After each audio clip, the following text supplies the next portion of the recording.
Dear student, UP TET 2011 में math के जो क्वेश्चंस आए थे आज हम उसको सॉल्व करेंगे। पहला क्वेश्चन उस पेपर का 91वां क्वेश्चन है। एक सही 1/2 में कितना आधा है। हमको निकालना है आधा। आधा मतलब 1/2। यहाँ पे क्या है, एक सही 1/2, तो इसको हम लिख सकते हैं 2 एकन्नम 2 धन 1 3/2। 2 एकन्नम 2 धन 1/2 बराबर 3/2। एक सही 1/2 को 3/2 हम लिख सकते हैं। अब हमको देखना है कि कितना आधा है। तो 1/2, आधे को 1/2 भी बोल सकते हैं या आधा बोलिए। तो 3/2 में हमको 1/2 का भाग देना पड़ेगा। तो यहाँ हो जाएगा 3 गुणे 2, इसका गुणा इससे हो जाता है, इसका गुणा इससे। 3 गुणे 2/2 गुणे 1 बराबर 3 दूना 6, 2 एकन्नम 2, 2 तिया 6। तो यहाँ एक सही 1/2 में आधे की संख्या 3 है। पहला ऑप्शन है 1, दूसरा ऑप्शन है 2, तीसरा ऑप्शन है 3, डी ऑप्शन है कोई नहीं। तो यहाँ 3 सही है। एक सही 1/2 में आधा 3 है। जैसे एक में जो है एक 2 ठो आधा कर सकते हैं और एक आधा अलग से है, तो 3 आधा बचेगा यहाँ पे। एक तरीके से और देख लेते हैं, एक है और आधा है। आधा को पहले अलग कर दीजिए, एक को आधा करेंगे तो 1/2 और 1/2। पहले से जो आधा है वो तो आधा ये है, 1 2 3, आधे की संख्या 3 है बराबर 3/2। तीसरा ऑप्शन सही है। दूसरा क्वेश्चन है 44 ऋण 6 धन 43 गुणे 2 ऋण 87। ऐसे क्वेश्चंस में पहले भाग, फिर गुणा, फिर धन, फिर ऋण से सॉल्व करते हैं। 44 ऋण 6 धन 43 गुणे 2 ऋण 87। भाग इसमें है नहीं, गुणा है, तो पहले गुणा करते हैं। ऋण 6 धन 2 तिया 6, 43 गुणे 2, 2 तिया 6, 2 चौके 8, 86 ऋण 87। एक धनात्मक, एक धनात्मक, दो धनात्मक, एक ऋणात्मक, दो ऋणात्मक। ऋणात्मक ऋणात्मक आपस में जुड़ जाएंगे, धनात्मक धनात्मक आपस में जुड़ जाएंगे। 44 धन 86 ऋण 6 ऋण 87। 44 धन 86, 6 4 10, 8 4 12 13, 130 ऋण 6 और ऋण 87 ये आपस में जुड़ेंगे। 7 6 13, 8 1 9, 130 ऋण 93। 130 ऋण 93, 10 में से 3 घटाएंगे, ये 0 है, इसमें से कैरी जाएगा, 10 हो जाएगा। 10 में से 3 घटाएंगे 7 आएगा, और यहाँ बचा 2, तो 12 में से 9 घटाएंगे तो 37, 3 आएगा, तो 37 आएगा। तो पहला ऑप्शन है 37, यही सही है। तीसरा क्वेश्चन था 8.2 सेंटीमीटर लंबी प्रत्येक भुजा वाले वर्ग की परिसीमा क्या होगी। वर्ग 8.2 8.2 8.2 8.2, जिसकी चारों भुजाएं बराबर हों उसे वर्ग कहते हैं। अब इसकी एक भुजा 8.2 है, दूसरी भुजा 8.2 है, तीसरी भुजा 8.2 है, चौथी भुजा 8.2 है। तो ये पूछ रहा है कि यदि एक भुजा 8.2 है तो इसकी चारों भुजाओं का परिसीमा पूछ रहा है, तो इसका मतलब चारों भुजाओं का योग कितना होगा। तो या तो हम इसको 8.2 8.2 धन 8.2 धन 8.2 लिख के 4 बार हम जोड़ेंगे। इससे अच्छा है, इसका फार्मूला है वर्ग का परिमाप बराबर 4 गुणे भुजा, 4 गुणे 8.2। 8.2 गुणे 4, 4 दूना 8, 4 8 32, 32.8 सेंटीमीटर। एक भुजा की माप 8.2, तो परिमाप पूछेगा तो 4 भुजाएं होती हैं, तो 4 का गुणा कर देंगे। 8.2 में 4 का गुणा हम किए, 32.8 सेंटीमीटर। 8.2 सेंटीमीटर लंबी प्रत्येक भुजा वाले वर्ग का परिमाप 32.8 सेंटीमीटर आया। हमारे ऑप्शंस थे उसमें 64.16, 67.24, 32.8, 16.2। तो 32.8 हमारा आया है, तो यही ऑप्शन। चौथा क्वेश्चन था, एक टीन के बर्तन में 20 लीटर पेट्रोल है, रिसाव के कारण 3 लीटर पेट्रोल की हानि होती है, तो टीन के बर्तन में कितना प्रतिशत पेट्रोल बचा? पूरा पेट्रोल कितना था? 20, रिसा 3 लीटर, बचा 17 लीटर। परसेंट निकालने के लिए टोटल जितना होता है, बचा जितना होता है, जैसे पूर्णांक प्राप्तांक बटे पूर्णांक गुणे 100, 17 बचा है, 20 था गुणे 100, 0 0 से कट जाएगा, 2 बचे 10, 17 का गुणा 5 में करेंगे, 5 सते 35, 5 एक 5 और 3 8, 85% पेट्रोल टीन में बचा है। पहला ऑप्शन है 66 सही 2/3, दूसरा 68, तीसरा 82, चौथा 85। पांचवा क्वेश्चन है, 3 पेंसिल का मूल्य 20 रुपया, 3 पेंसिल का मूल्य 20 रुपया, तो 6 दर्जन पेंसिल का मूल्य कितना होगा? यदि 3 पेंसिल का मूल्य 20 रुपया है, तो 1 पेंसिल का मूल्य 20/3। जिस तरह से 1 पेंसिल का मूल्य 20/3 है, इसी तरह से 6 दर्जन पेंसिल का मतलब कि 12 छंग 72, 72 पेंसिल का मूल्य 20/3 गुणे 72।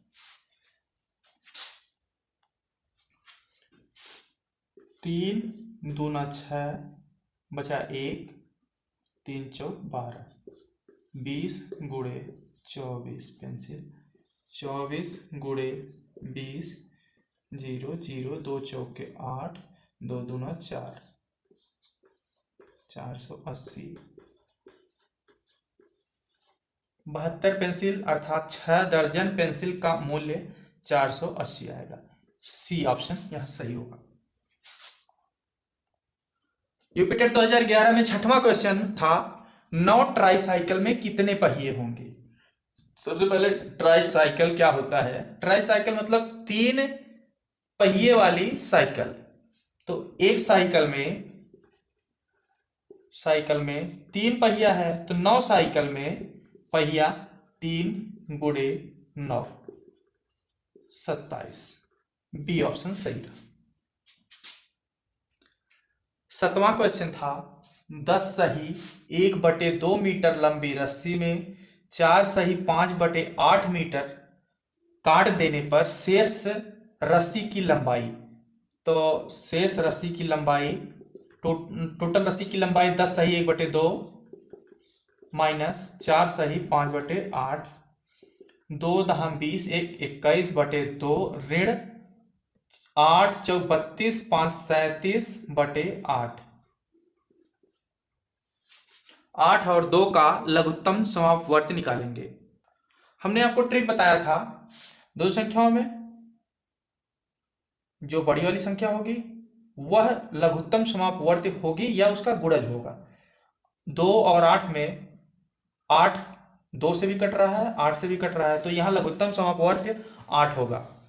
8 2 चौके 8, 4 गुणे 21, 21 चौके 84, 21 गुणे 4, 4 एक 4, 4 दूनी 8, 84 ऋण 37, 84 ऋण 37। यहाँ 4 में से नहीं घटेगा, आएगा इससे कैरी ले जाएंगे, 14 हो जाएगा, 14 में से 7 घटेगा तो 7 बचेगा। अब यहाँ बचा 7, 47, 47/8।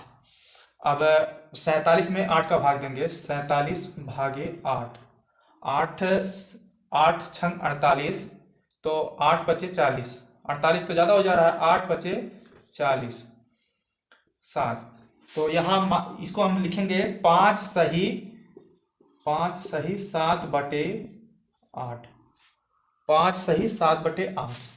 7वें क्वेश्चन का तीसरा ऑप्शन सही है, 5 सही 7/8। अगला क्वेश्चन है, मान ज्ञात कीजिए। 37.188 में भाग देना है 3.6 का। 37.188 में दशमलव खत्म करने के लिए 1000 का गुणा करेंगे। 37,188। 3.6 में भी हमको 1000 का गुणा करना पड़ेगा। 3.6 में 1000 का गुणा करेंगे तो 36.00। अब यहाँ दशमलव और जीरो का महत्व खत्म हो जाएगा। 37,188/36। तो अब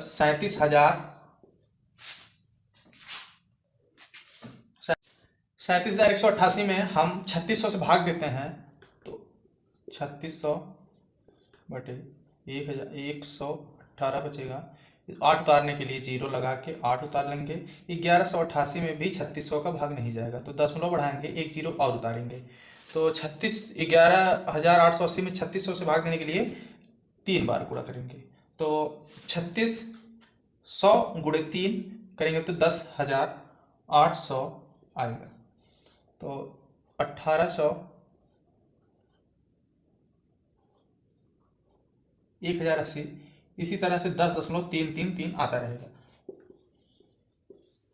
यहाँ ऑप्शन सी वाला सही होगा, 10.33। 9वां क्वेश्चन है, 999 3000 के बीच तक 999 से 3000 तक 4 अंकों वाली कितनी संख्या होगी। 9000 तो 3 अंकों वाली है, उसके बाद 999 3 अंकों वाली है, उसके बाद 1000 4 अंकों वाली है, यहीं से शुरू है 3000 तक। इसके बीच कितनी संख्या होगी 4 अंक की, तो 3000 ऋण 1000 आएगा 2000। दूसरा ऑप्शन सही होगा। हमारा 10वां क्वेश्चन है, बिना कोई शेषफल के निम्न में से कौन सी संख्या 9361 को विभाजित करती है। 19, 17, 13, 11 में 9361 में किस संख्या से हम भाग देंगे कि शेषफल शून्य आएगा। तो हम बारी बारी से जब भाग देंगे तो 9361 में 19 का भाग देंगे 492.6 आएगा। ये तो दशमलव में आएगा, इसमें शेष बचेगा। 9361 में 17 का भाग देंगे तो 550.6 आएगा। 9361 में 13 का भाग देंगे 720.07 आएगा, ये भी नहीं होगा। 9361 में भाग देंगे 11 का 851, ये पूरी तरह से विभाजित करेगा। 9361 भागे 11 करेंगे तो पूरी तरह से विभाज्य हो जाएगा।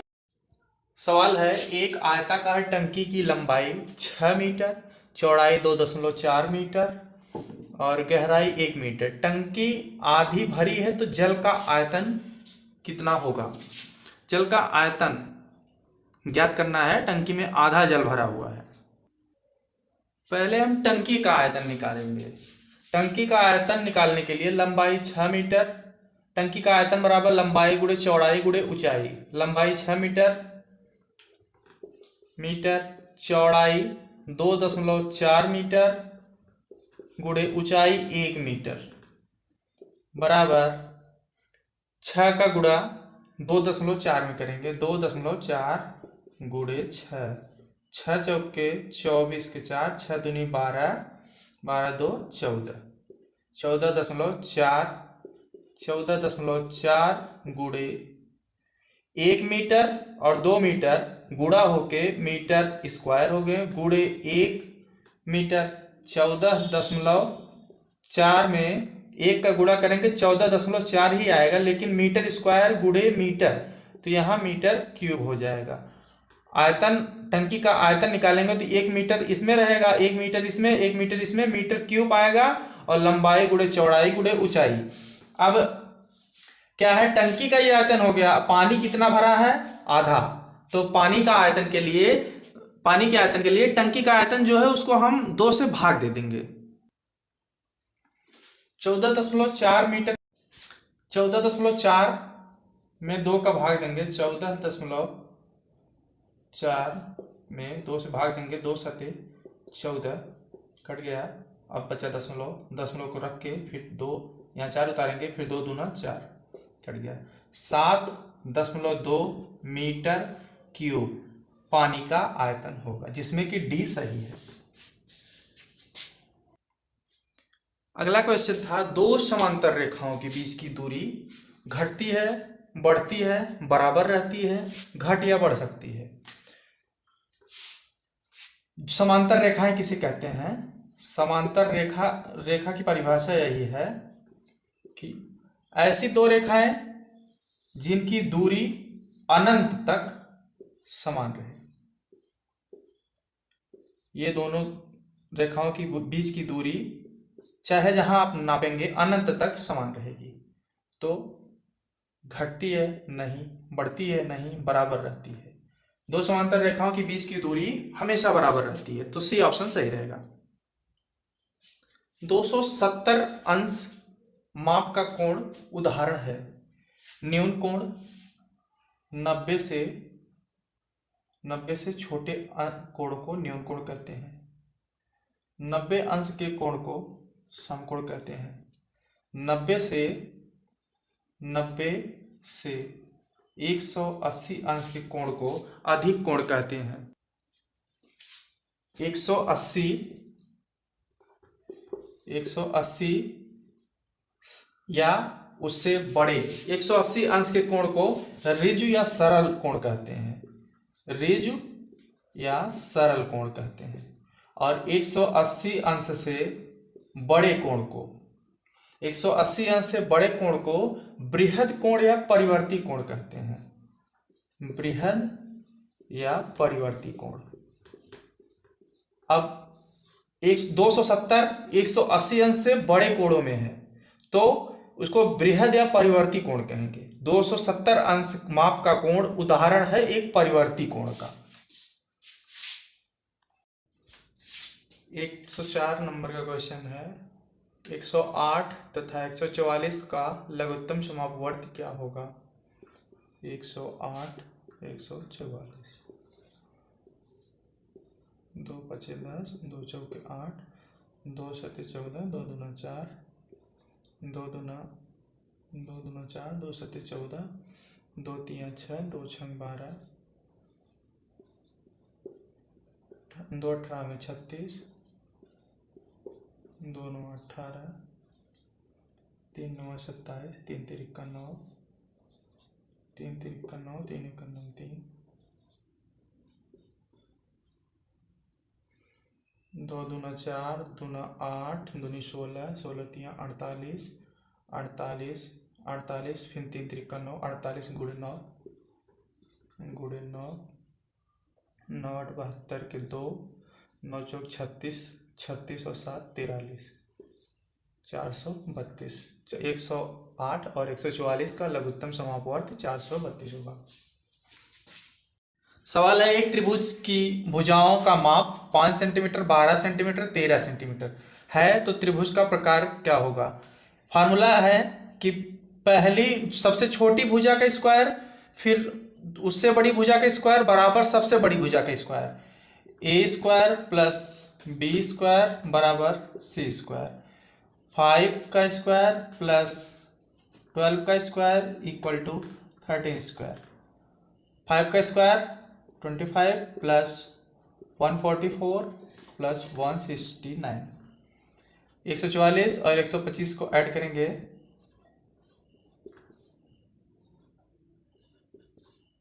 169 इक्वल टू 169। यदि छोटी भुजा का स्क्वायर धन उससे बड़ी भुजा के स्क्वायर धन का स्क्वायर बराबर सबसे बड़ी भुजा का स्क्वायर बराबर होता है दोनों पक्ष, तो समकोण त्रिभुज होता है। यहां देखते हैं वर्ग √64 √364, तो इसका वर्गमूल निकालेंगे, इसका घनमूल निकालेंगे। तो 64 को हम लिख सकते हैं 8 गुणे 8 ऋण 4 गुणे 4 गुणे 4। अब यहाँ 8 ऋण 4 बराबर 4, इसका मान होगा 4। पहला ऑप्शन सही है। किसी भी संख्या का वर्गमूल निकालने के लिए अंडर रूट में उसको 2 बार गुणा करेंगे, फिर उस संख्याओं में से दोनों संख्याओं का जो जोड़ा है एक संख्या नीचे कर लेंगे, तो उसी को वर्गमूल कहते हैं। जब घनमूल की बात आती है तो यही उस संख्या को अंडर रूट के अंदर 3 बार गुणा करेंगे, उसके बाद उसमें से सिर्फ एक संख्या निकाल के नीचे रख लेंगे, उसको घनमूल कहा जाता है। तो यहाँ पे 8 8 64, 64 का वर्गमूल 8 होगा, 4 चौक 16, चौका 64, 64 का घनमूल 4 होगा। तो हम 107वां क्वेश्चन है कि ऋण 0.008 का घनमूल, इसको निकालने के लिए करड़ी में घनमूल में क्या, इसके पहले हम आपको बताया कि यहाँ 3 अगर लिखा रहेगा तो उसको अंडर रूट के अंदर 3 भागों में गुणा करके हम तोड़ेंगे उसको। 0.2 गुणे 0.2 गुणे 0.2, यहाँ माइनस है, 1 माइनस 2 माइनस 3 माइनस, ये माइनस माइनस गुणा होने पे प्लस होंगे, फिर प्लस का माइनस से गुणा होगा तो माइनस हो जाएंगे, तो -0.008, इसका एक पोर्शन हम ले लेंगे, ऋण 0.2। 496 योग 318 का निकटतम सैकड़ा मान ज्ञात कीजिए। तो निकटतम सैकड़ा मतलब उसका नजदीकी का जो 100 का अंक होगा वो कौन सा होगा। 496 योग मतलब जोड़ के 318 उसमें जोड़ना है। 496 धन 318, 8 6 14, 9 1 10 1 11, 4 3 7 1 8, 814 का निकटतम जो सैकड़ा वाला मान होगा, 800 से 900 दूर है, 814 से 900 दूर है, 814 से 800 जो है वो सबसे नजदीक का सैकड़ा मान है, तो यहाँ 800 सही होगा। 4 ऋण 1/7 का मान, 4 का बटा 1 कर सकते हैं, ऋण 1/7। जिस संख्या में हर नहीं हो तो उसके हर के लिए बटे 1 कर सकते हैं, वो 1 हमेशा रहता है, बराबर 1 और 7 का लघुत्तम समापवर्त 7 होगा। 1 7 7, 7 चौक 28, 1 का 7 में भाग देंगे, 1 7 7, 7 का 4 में गुणा करेंगे, 7 चौक 28, ऋण 7 एकन्नम 7, 1 एकन्नम 1, बराबर 27/7। 27 में 7 का भाग देंगे, 7 एकन्नम 7, 7 दूनी 14, 7 तिरिक 21, 3 सही 6/7, 3 सही 6/7। जो दाहिनी तरफ रहेगा उसको पहले लिख लेंगे, जो नीचे रहेगा उसको ऊपर अंश बना देते हैं, जिससे भाग दे रहे होते हैं उसको हर बना देते हैं। 3 सही 6/7, सी वाला ऑप्शन सही है। सही 2 सही 1/4 धन 3/4, इसका योग 2 सही 1/4 धन 3/4, इसको 4 दूना 8 1 9, 9/4 धन 3/4, लघुत्तम 4 और 4 का लघुत्तम 4 ही होगा, और 4 एकन्नम 4, 1 9 9 धन 4 एकन्नम 4, 1 3 3, 9 3 12/4, 4 3 12, 2 सही 1/4 धन 3/4 का योग 3 होगा, डी वाला ऑप्शन यहाँ सही है। 9 धन 7 ब्रैकेट में है, भागे 4 गुणे 5।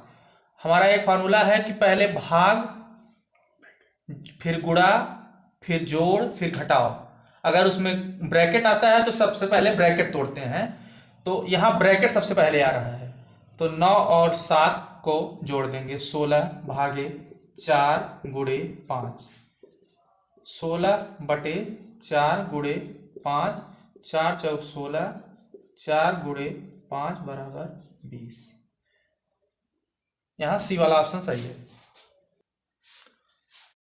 बिंदु को आरोही क्रम में करने के लिए हर का पहले लघुत्तम समापवर्त निकालेंगे ताकि सारी संख्याएं बराबर हो जाएं। 8 6 3 9, 2 चौक 8, 2 3 6, 2 दूना 4, 2 एकन्नम 1, 2 3 3 1 9 3 3 1 9 3 3 3 9 फिर 3 2 दूना 4 4 दूना 8 3 24 3 72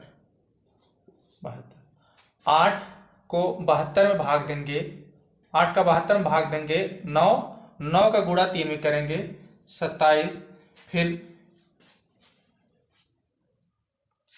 72 में 9 का भाग देंगे तो आएगा 8, 8 का गुणा 5 में करेंगे तो 40, फिर 72 में 3 का भाग देंगे तो 24 आएगा, फिर 24 का गुणा 2 में करेंगे 24 दूना 48, फिर 6 का भाग 12 में देंगे, 6 का भाग 72 में देंगे तो 12 आएगा, 12 गुणे 5 60, 12 पंचे 60। अब सबसे छोटी संख्या आरोही के लिए सबसे छोटी संख्या, यहाँ सारी संख्याएं बराबर हो गई हैं, सबका हर बराबर हो गया है। अब सिर्फ अंश से मिलाना है कि इसमें कौन छोटी संख्या है कौन बड़ी संख्या है। सबसे छोटी संख्या 27, 27 का मतलब 3/8, 3/8। उससे बड़ी संख्या 40 है, मतलब 5/6। उससे बड़ी संख्या 48, 5/6 है, और 5/9 है। 40 के सामने ऊपर वाली संख्या 5/9 है, तो यहाँ 5/6 नहीं 5/9। फिर 48 2/3, फिर उससे बड़ी संख्या 60 है 5/6। तो यहाँ सी वाला ऑप्शन जो है 3/8, 5/9, 2/3, 5/6, यही वाला ऑप्शन सही है। मार्टिन के पास कुछ मार्बल थे, उनमें से वह 14 खो दिया, फिर 6 रह गए। आरंभ में उसके पास कितने मार्बल थे? सबसे पहले कितने मार्बल थे पता नहीं, उनमें से 14 खो दिया उसने, फिर 6 बच गए। सबसे पहले कितना था पता नहीं, 14 खो दिया फिर 6 बच गए। तो यक्स बराबर, यहाँ -14 है, ऋणात्मक में है, उधर जाएगा धनात्मक में हो जाएगा, 6 धन 14, यक्स बराबर 14 धन 6 बराबर 20। कुल मिला के 20 मार्बल थे। तो यहाँ बी वाला ऑप्शन सही है।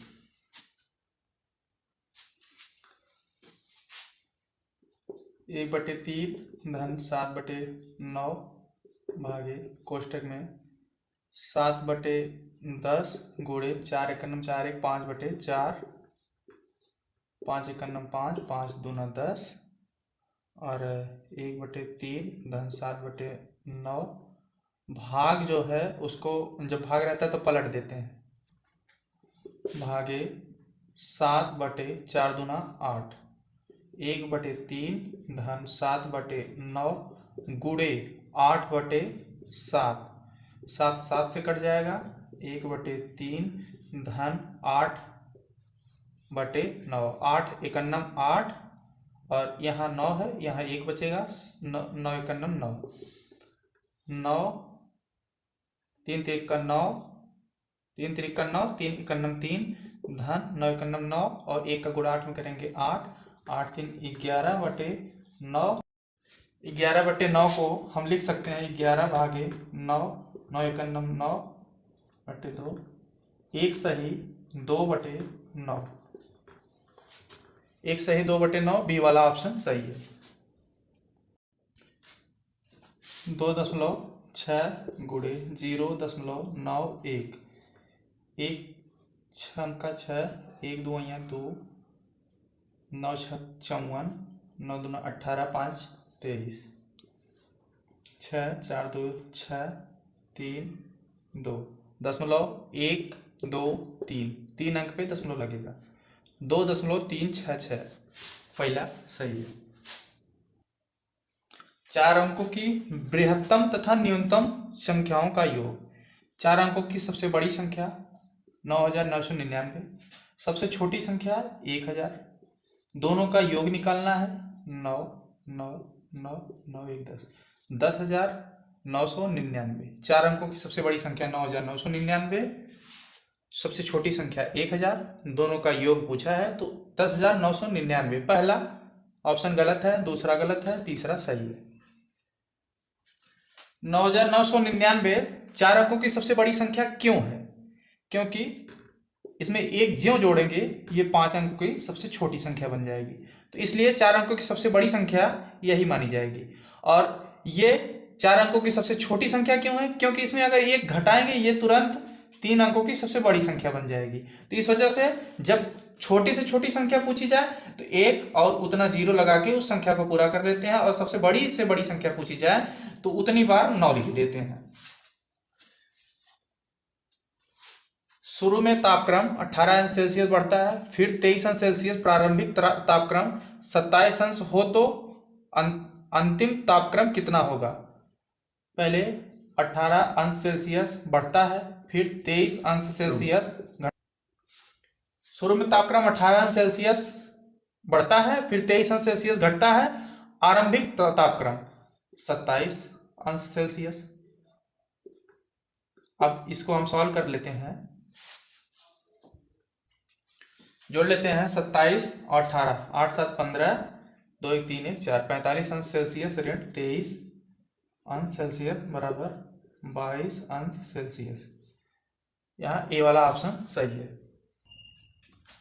ऋण 3 और ऋण 2, ऋण 2 और ऋण 3 का गुणा करेंगे तो धन हो जाएगा, धन 2 3 6, गुणे ऋण 4 और ऋण 5 का गुणा करेंगे तो धन हो जाएगा, धन 4 5 20, फिर गुणे ऋण 6, 20 छक्का 120 गुणे ऋण 6 बराबर 6 दूना 12, 6 का नम 6 1 7 20, और ये ऋण यहाँ ऋण हो जाएगा।